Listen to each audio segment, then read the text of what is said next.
أعوذ بالله من الشيطان الرجيم. بسم الله الرحمن الرحيم. وإذ قالت الملائكة يا مريم إن الله اصطفاك وطهرك واصطفاك على نساء العالمين. يا مريم اقنتي لربك واسجدي واركعي مع الراكعين. صدق الله العظيم. رب اشرح لي صدري ويسر لي أمري واحلل عقدة من لساني يفقه قولي. رب زدني علما. سبحانك لا علم لنا إلا ما علمتنا إنك أنت العليم الحكيم. په مخکنی سبق کې د یحیی علیه السلام د زکریا علیه السلام قصه هغه ذکر شوی و. اصل قصه چلیده د مریم علیه السلام قصه چلیده. پاغي زمن کې پاغي مناسبت سره د زکریا علیه السلام دغه د زوی د یحیی علیه السلام قصه ذکر کړې و. الله تبارک وتعالی چې د زکریا علیه السلام چې کور والته کوم غوروالی ورکړی و نو هغه تمهید و، هغه چې څو خبرې وي د عیسی علیه السلام د قصې د راروانې لپاره. مخکې چې کومه قصه راروانه ده د عیسی علیه السلام نو هغه د هغې لپاره یو تمهید و، یو تړون و. اوس په دې آیاتونو کې د مریم علیه السلام چې د عیسی علیه السلام مور ده د هغې تذکیره کوي. د هغې نه وروسته بیا د عیسی علیه السلام قصه راروانه ده په مفصله او مدلله، ولې چې په هغې کې زیات اختلاف دی د عیسایانو د مسلمانانو سره. نو هغه قصه چې نن ډېر تفصیلا یې ذکر کړې ده. نو د هغې نه مخکې د عیسی علیه السلام د مور د مریم علیه السلام هغه تذکیره په دې آیاتونو کې قصه ذکر کوي. وإذ قالت یاد که هغه وخت قالت الملائکة چې اوی فرشتو یا مریم یې مریم ان الله بشک الله تعالی اصطفاکی غوره کړی ته، یعنی الله تبارک وتعالی ته قبول کړي. ولې چې د مریم علیه السلام مور چې کوم نظر او منښت یې منلې وه نو په هغې اله وخت کې په هغې معاشره کې چې کوم رواجو کوم رسم رواجو نو الګ پیدا چې دی نو د جومات د خدمت لپاره قبلو. جنکۍ به چې دی نو هغه نه قبلولې، د هغوی نه به چا د جومات خدمت نه اغوست. لیکن الله تبارک وتعالی د بیت المقدس د هغې خادمانو د هغې مجاورینو چې دی نو په زړونو کې دا خبره واچوله چې دې وارې تاسو د جنۍ قبوله کوئ. نو الله تبارک وتعالی ته غوره کړي، یعنی قبول کړي د خدمت د بیت المقدس لپاره او د خپل عبادت لپاره. وطهرک او پاکه کړي ته یم د رضایلو نه کوم ناپسندیده اخلاق افعال چې وو نو الله تبارک وتعالی ته د هغې نه پاکه کړي. واصطفاکې علی نساء العالمین، واصطفاکې غوره کړي ته علی نساء العالمین په ښځو ټولو باندې په زمانه خپله کې، یعنی په هغې زمانه کې چې څومره ښځې وي چې نو په هغې ټولو باندې د مریم علیه السلام الله تبارک وتعالی غوره کړې وه. دوم دا چې الله تبارک وتعالی بغیر د پلار نه، یعنی حضرت مریم علیه السلام سره خپل خاوند نه و میلاو شوی چې الله تبارک وتعالی وله چې دی نو بغیر د پلار نه چې دی نو هغه زوی ورکړو عیسی علیه السلام یې ورکړو. نو په دې کې دی د مریم علیه السلام غوروالی هغه ذکر کوي. یا مریم اقنتی لربک، یہ مریم اقنتی عبادت کوا، عاجزی کوا در خپل. ولې چې الله تبارک وتعالی ته دومره غوره کړي چې دی نو په جهان په څومره ښځې وي، په زمانه کې چې څومره ښځې وي نو الله تبارک وتعالی په هغې ټولو باندې غوره کړي. نو په کار دا ده د هغې نتیجه دا ده چې د الله تبارک وتعالی عبادت او شکر ته ادا کړي. نو یا مریم اقنتی، یہ مریم اقنتی عبادت کوا، عاجزی کوا لربک در خپل، وسجدی سجده کوا، ورکعی رکوع کوا مع الراکعین د رکوع کوونکو سره. مفسرین فرمایي چې ورکعی مع الراکعین، ورکعی سره یو بل ټکی زیات کړی دی مع الراکعین، او د وسجدی سره چې نو بل ټکی مع الساجدین هغې نه دی ډېر کړی. د هغې وجه دا فرمایي چې رکوع ځکه چې دی نو ذکر کړې ده چې کوم خلک چې دی رکوع کوي نو دا په اهتمام سره رکوع نه کوي، یا که راغی د امام سره شامل شو نو مختصر غونې به چې دی نو خپل چې دی نو لغونې به ملا کته کړي، مکمل ملا نه کته کوي. نو ځکه وفرمایل چې ورکعی مع الراکعین، رکوع کوا د رکوع کوونکو سره، یعنی په کامل طریقې سره ښه په اهتمام سره چې دی نو ته رکوع کوا. یا مفسرین فرمایي د دې نه دوم چې دی نو مراد دا دی چې تاسو د رکوع ذکر کړه، مراد چې لمونځ دی، یعنی لمونځ کوه د لمونځ ګزارو سره. نو په هغې وخت کې چې دی نو وقت نوتی نه به موږ مراد واخلو قیام، یعنې ته ودرېږه د ودرېدونکو سره وسجدې سجده کوه رکوع کوه. نو درې واړه چیزونه د مانځه راغله. نو مفسرین فرمایي بعض مفسرین چې د دې نه مونځ مراد دی، یعنې د جماعت سره جمع کوه. نو فرمایي چې شاید چې په هغې زمانه کې زنانو ته د جماعت سره د مونځ کولو اجازت و، یا چې د خاصه فتنې نه د بچ کېدو په صورت کې هغوی ته اجازت و، یا به مریم علیه السلام په خپله حجره کې به ولاړه وه او د جماعت سره به یې مونځ کوه، یا به مریم علیه السلام چې دی نو په خپل حجره کې دننه په کوړکۍ کې دننه د زنانو سره مونځ کوه. نو دا ټول احتمالات په دې کې راځي. نو رکوع ځکه ذکر کړه چې د اهتمام د شان لپاره چې خلک چې نو په ښه طریقې سره چې دی دا رکوع چې دی نو کوي. یا مریم ای مریم اقنتی عبادت کوا لربکی در خپل، وسجدی سجده کوا، ورکعی رکوع کوا مع الراکعین د رکوع کوونکو سره. ذالک من انباء الغیب، دا کرامتونه د مریم علیه السلام دا کومې قصې چې تېرې شوې من انباء الغیب دا خبرې دي د غیبو، نوحیه الیکه چې موږ وحی کوو تا ته یې پیغمبره.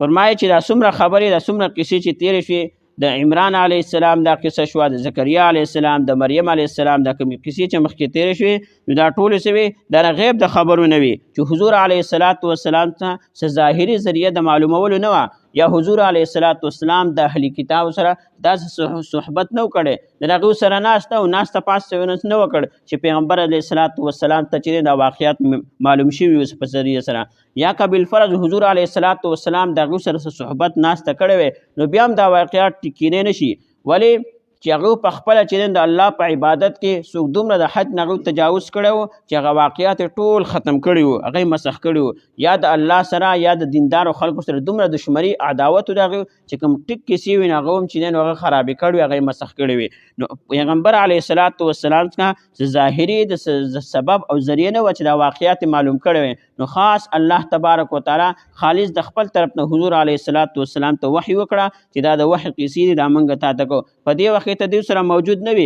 بیا موږ تا ته د دې قصو چې دی نو وحی وکړه، د دې لپاره چې کوم راروان کوم امت دی هغوی ته د قصې دا ټولې قصې بیان کړي، هغه په عیسی علیه السلام باندې په ټول انبیاو باندې هغه ایمان راوړي، همدارنګې ستا رسالت او نبوت ومني چې ته د الله پیغمبر یې. ذالک دا قصې چې دي یا دا کرامتونه د مریم علیه السلام من انباء الغیب دا خبرې د غیبو نه دي، نوحیه الیک چې موږ وحی کوو د دې الیکه تا ته یې پیغمبره، وما كنت لدیهم نوې ته دیو څخه اذ یلقون په هغه وخت کې یلقون چې غورځول دیو اقلامهم قلمونه خپل په دریاب کې، یعنی کله چې مریم علیه السلام د هغې مجاورینو عابدینو څخه بوتله د دوی په دې خبره کې جګړه وکړه چې آیا د مریم علیه السلام چې دی نو پرورش کفالت به څوک کوي. نو زکریا علیه السلام ویلي و چې دې کفالت پرورش به زه کومه، ولې چې د دې ماسیم زموږ په کور کې ده نو زه به د دې تربیت کومه، او ماسیم د مور نه وروسته د خدمت او د پرورش هغه زیات حقداره وي. لیکن د ټولو چې دی نو په دې کې جګړه وکړه، هر چا دا غوښتل چې د دې چې دی نو کفالت او تربیت به موږ کوو، ولې چې د الله یو نیکه بنده وه، یو نیکه جینۍ وه. دویم دا چې د دې پلار عمران علیه السلام چې دی نو هغه د جومات امام و، نو هر چا دا غوښتل چې د دې خدمت او چې دی نو کفالت موږ وکړو. نو کله چې په دې کې هغه جګړه راغله، اختلاف دې وکړو، نو دوی آیا قراندازي وکړو، نو دوی ټول خپل قلمونه چې دی نو هغه دریاب ته ډوب کړه، نو چې د چا قلم به الټه راوخت هغې نه به سیتوی نه شوه، نو چې د چا قلم داسې راوخت نو هغه به چې دی نو د کفالت او پرورش به کوي. نو د زکریا علیه السلام په کفالت کې چې دی هغه خسنې او برخه دغه راختلې وه، نو زکریا علیه السلام د هغې کفالت کړی و. نو پیغمبر اسلام ته وایي ته په هغې وخت کې هم نه وي موجود چې په کوم وخت کې دوی چې نه خپل قلمونه چې نه دریاب ته غوځارول او دوی په کفالت کې پرورش کې دوی جګړه کوله. نو دا ټول خبرې چې دی موږ تاسو ته وویې د دې لپاره چې ته عابد نه یې بلکې ته معبود د الله تعالی، ته د الله تعالی بنده یې، ته عابد نه یې، یا د الله تعالی چې ته بنده یې، ته خالق او مالک نه یې، بلکې موږ دا عقیده ده چې حضور علیه السلام د الله تعالی چې دی دا بنده و. نو په دې کې چې اشاره ده حضور علیه السلام ته چې دا ټول خبرې ما تا ته د وحي نه کړې، ته خپل قوم ته ورسوه چې دا ټول خلک ستا د نبوت اقرار وکړي چې ستا نبي ومني. وما كنت لدیهم نوې ته دیو څخه اذ یلقون په هغې وخت کې چې غزارول دیو یا غورځول دیو اقلامهم قلمونه د خپل ایهم چې کم یو به د دیو نه یکفلو چې دیو به کفالت کوي مریم د مریم علیه السلام. وما كنت لدیهم نوې ته دیو څخه اذ په هغې وخت کې یختصمون چې دوی جګړه کوله په کفالت په پرورش د مریم علیه السلام کې. ذالک من انباء الغیب دا خبرې ټولو د غیبو نه دي، نوحیه الیک چې وحی کوم موږ تا ته یې پیغمبره. په دې ځای کې رد راغی په بریلیانو باندې. د بریلیانو دا یو عقیده ده، هغوی دا فرمایي چې د علم ما یکون ما جمیع ما کان و ما یکون، یعنی څنګه چې الله تبارک وتعالی عالم الغیب دی، دارنګې حضور صلی الله علیه وسلم عالم الغیب دی. یعنی چې څومره چیزونو علم الله تبارک وتعالی سکره، داسې چې ټول چیزونو علم هم الله تبارک وتعالی حضور صلی الله علیه وسلم ته ورکړی دی. زمونږ د علماء دیوبند عقیده داره چې الله تبارک وتعالی عالم الغیب دی. په دنیا کې څومره چیزونه دي، که هغه چې وش دي کلام دی، چې کم چیزونه دي، هغه ټول چې د علم الله تبارک وتعالی څخه دی. حضور علیه السلام څخه د هغې ټولو علم نشتی. حضور علیه السلام ته چې الله تبارک وتعالی کوم علم ورکړی، د ټولو انبیاونه زیات علم چې دی نو الله تبارک وتعالی حضور صلی الله علیه وسلم ته ورکړی و. لیکن د حضور صلی الله علیه وسلم علم چې دی نو هغه ازلي د همیشه لپاره نه و، بلکې د هغې ابتدا هم معلوم ده، انتها هم معلوم ده، هغه الله تبارک وتعالی ته معلوم ده. او د الله تبارک وتعالی کوم علم چې دی هغه غیر متناهي دی، نه ختمېدونکی دی، نه د هغې چاته ابتدا معلوم نه، د انتها معلوم نه چې د کوم ځای نه شروع کېږي یا د کوم ځای نه ختمېږي. او د حضور صلی الله علیه وسلم کوم علم چې دی د هغې ابتدا او انتها معلوم نه، چې الله تبارک وتعالی د هغې ته الله تبارک وتعالی ته معلوم ده چې هغې ابتدا کله نه شوې ده او انتها به یې کله کېږي. نو په دې آیاتونو کې په هغو باندې رد راغی، ولې چې دا ټولې قصې چې دي دا ټول د غیبو د خبرونه دي چې حضور علیه السلام هغلته کې ونه، نو حضور علیه السلام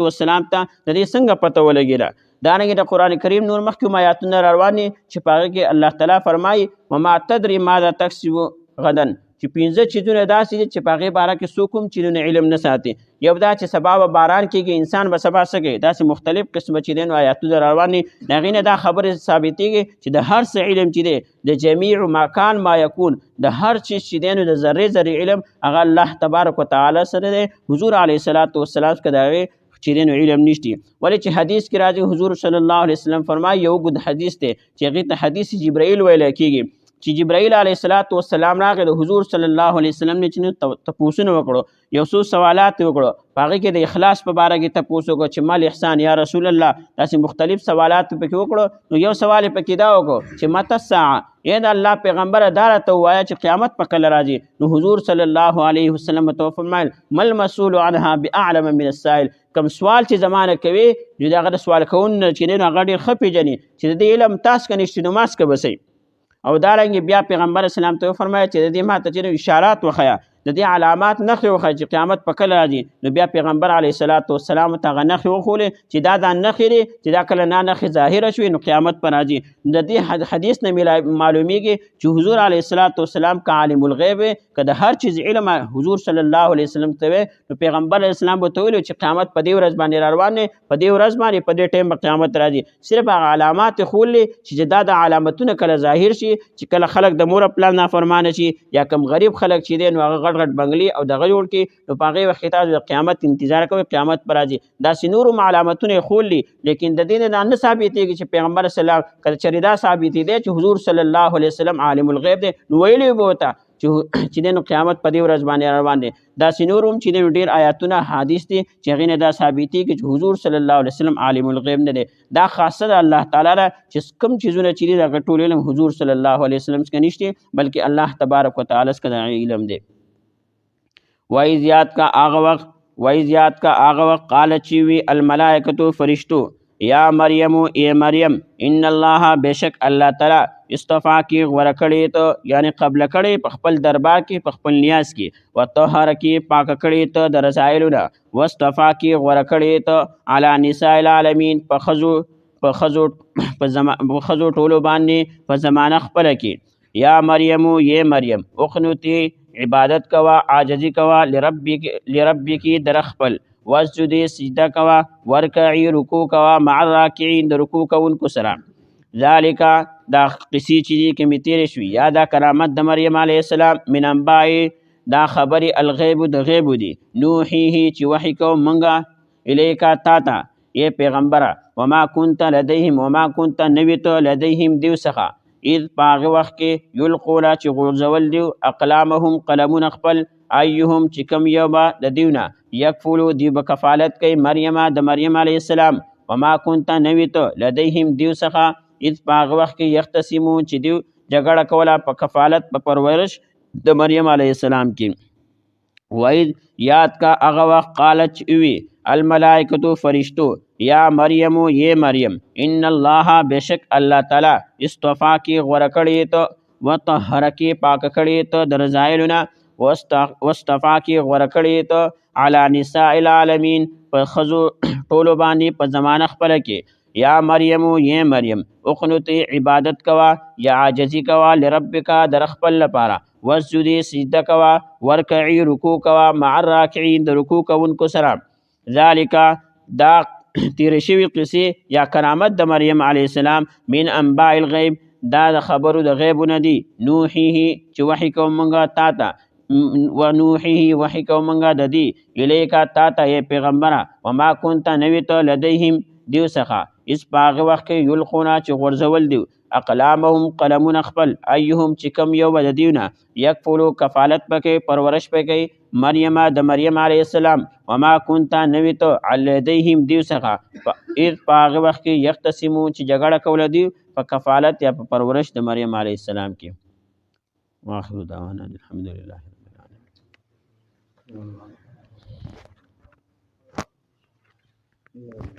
اللهم صل على محمد وعلى محمد اللهم بارك على محمد وعلى ال محمد اللهم ربنا اتنا في الدنيا حسنه وفي الاخره حسنه وقنا عذاب النار برحمهما رب العالمين رب اجعلني مقيم الصلاه من ذريتي ربنا اغفر لي ولوالدي وللمؤمنين يوم القيامه ربنا لا تزغ قلوبنا بعد إذ هديتنا وهب لنا من لدنك رحمة ربنا لا تجعلنا فتنة للقوم الظالمين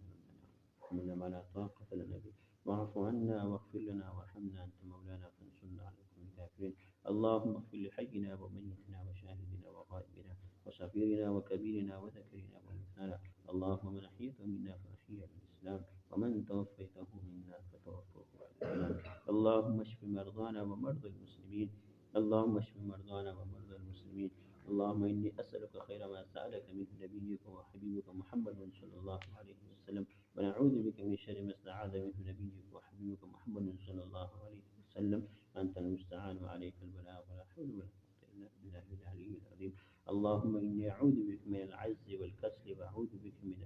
من فتنة القبر وعذاب القبر وأعوذ بك من المغرم والمأثم وأعوذ بك من العجز والكسل وأعوذ بك من فتنة المحيا والممات وأعوذ بك من فتنة المسيح الدجال وأعوذ بك من فتنة المسيح الدجال وأعوذ بك من فتنة المسيح الدجال اللهم إني أسألك علما نافعا ورزقا حلالا طيبا وعملا متقبلا وشفاء من كل داء اللهم إني أسألك إيمانا كاملا ويقينا صادقا ولسانا ذاكرا وقلبا خاشعا وعملا متقبلا وشفاء من كل داء وصلى الله تعالى على خير خلقه محمد وآله وصحبه أجمعين آمين برحمتك يا أرحم الراحمين.